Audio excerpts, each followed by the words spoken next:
Hello everyone and welcome to this lecture on access control attacks.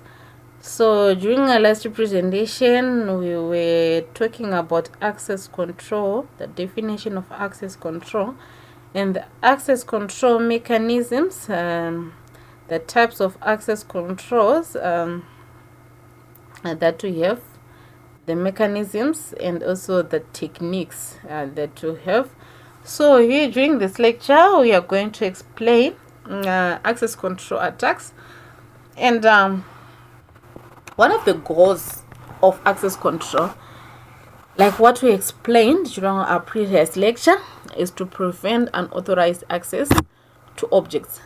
So after attackers have stolen a user's credentials, they can launch an online impersonation attack by logging in as the user and accessing the user's resources. So access control attacks are attempts by attackers to bypass or defeat the security measures that control who can access certain resources in a system. So in other words, these attacks are all about finding ways to get into the places or access data that the attacker should not be able to reach, right? So as we mentioned, one of the main goals of access control is to stop unauthorized people from accessing sensitive information or performing actions they should not. However, if attackers manage to steal someone's login credentials, like their username and password, they can pretend to be that person. This is called an impersonation attack. Once inside, they can access everything that a user is allowed to see or do.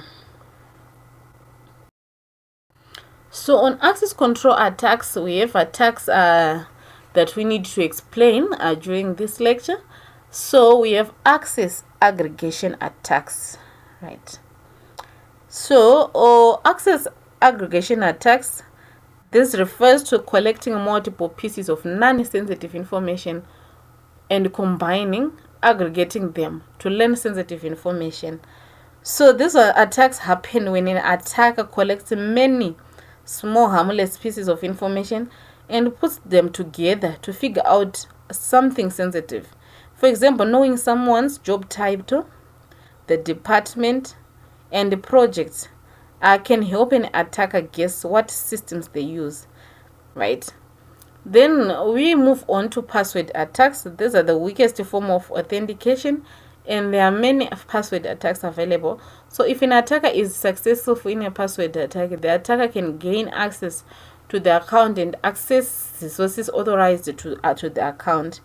So password attacks are common.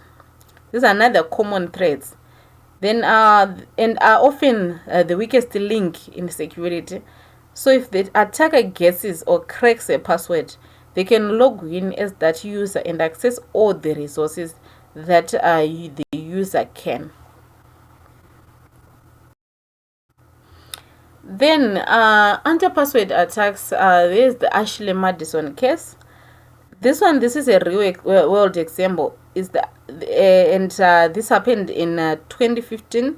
This is called the Ashley Madison breach, right? So attackers store and released over 60 gigabytes of customer data from the dating website. When experts analyzed the passwords, they found that over 120,000 users had chosen 123456 as their password. Other common passwords included password, right, and ABC 123, right? Then 12345, 1234567, 1234567, 1234567, then password is password and ABC 123, right? So this shows that even people who want to keep secrets, right, often use very weak passwords, making it easy for attackers to break in, right? So this one was an online dating service marketed to people who are married or in relationships, and its slogan is "Life is short, even affair," right? So users were seeking to cheat on their spouses, yet still using incredibly simple passwords. Then we'll move on to dictionary attack. This one is an attempt to discover passwords by using every possible password in a predefined database or list of common or expected passwords. So this one, an attacker tries to guess a password by going through a list of common passwords or words, right? Like those you'd find in a dictionary. So the attacker uses a program to quickly try each word until one works. So this is why using simple common passwords is so risky. Then we move on to brute force attack. This is even more aggressive, right? Here the attacker tries every possible combination of letters, numbers, and symbols until they find the right password. They use special software that can try millions or even billions of combinations per second. So a hybrid attack combines both methods. It starts with a dictionary attack and then tries variations like adding numbers or symbols to common words.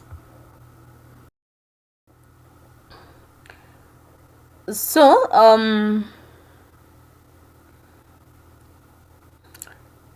research, we need to see how fast can passwords be cracked, right?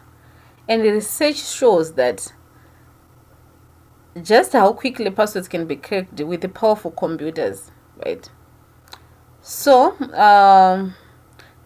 this research said that they set the worksheet to assume the system can try 350 billion passwords a second, and the following bullets the bullets are shown on the screen, show some calculated times it would take to crack different password combinations, right? So an 8-character password with a mix of letters and numbers, uppercases and lowercases, 6 lowercase letters, 1 uppercase, 1 number, can be cracked in less than a second. Then a 10-character password with 8 lowercase letters, with uppercases and a number, an uppercase and a number, could last just over an hour, right? Then a 12-character password could take about 36 days. Then a 15-character password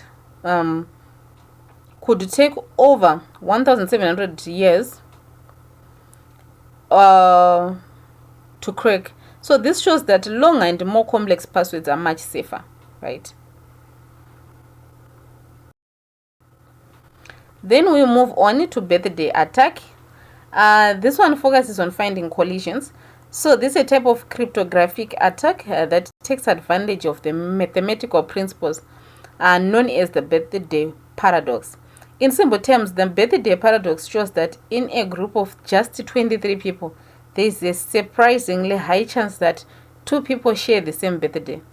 In cybersecurity, this concept is applied to hash function. So a hash function is supported to produce a unique output or a hash for every unique input. However, because there are a limited number of possible hash values, it's possible for 2 different pieces of data to produce the same hash, and this is called a collision. So in a birthday attack, an attacker tries to find 2 different inputs that results in the same hash value. If they succeed, they can use this collision to trick systems that rely on hashes for security. For example, an attacker might create a fake file with the same hash as the legitimate file, fooling a system into accepting the malicious file as genuine. So this is why strong hash functions, which make collisions extremely rare, are so important in security. Then there is what we call rainbow table attack. This is a method used by attackers to crack password hashes quickly. When passwords are stored, they are usually hashed for security. However, if an attacker gets access to these hashes, they can use a rainbow table to reverse engineer the original password. So a rainbow table is essentially a huge pre-computed database of hash values for many possible passwords. Instead of guessing passwords one by one and hashing them each time, the attacker simply looks up in the hash in the rainbow table to see what password it matches. So this makes the attack much faster than brute force or dictionary attacks. So to defend against the rainbow table attacks, Security professionals use a technique called sorting. A sort is a random value added to each password before it's hashed. So this means even two users have the same password, their hashes will be different, making rainbow tables much less effective. Then we have sniffer attacks. A sniffer attack involves capturing and analyzing data as it travels across a network. So a sniffer, also called a packet analyzer or protocol analyzer, is a software application that captures traffic traveling over the network. So administrators use these sniffers to analyze network traffic and troubleshoot problems. So these tools can capture everything sent over the network, including username, passwords, email, and other sensitive information, especially if the data is not encrypted. For example, if someone logs into a website using an encrypted connection, a sniffer could capture their username and password as plain text. Then attackers can use this information to gain unauthorized access to accounts or systems. So it's important to note that sniffers are not always used for malicious purposes. Network administrators use them to monitor traffic and troubleshoot network problems. However, in the wrong hands, sniffers can be a powerful tool for stealing information. So to protect against a sniffer attack, organizations should use encrypted protocols like HTTPS, SSL, and VPNs to ensure that sensitive data is not sent in plain text over the network, right? So this marks the end of our presentation on access control attacks. Thank you for listening to this presentation. Questions are welcome in the comment section. Thank you.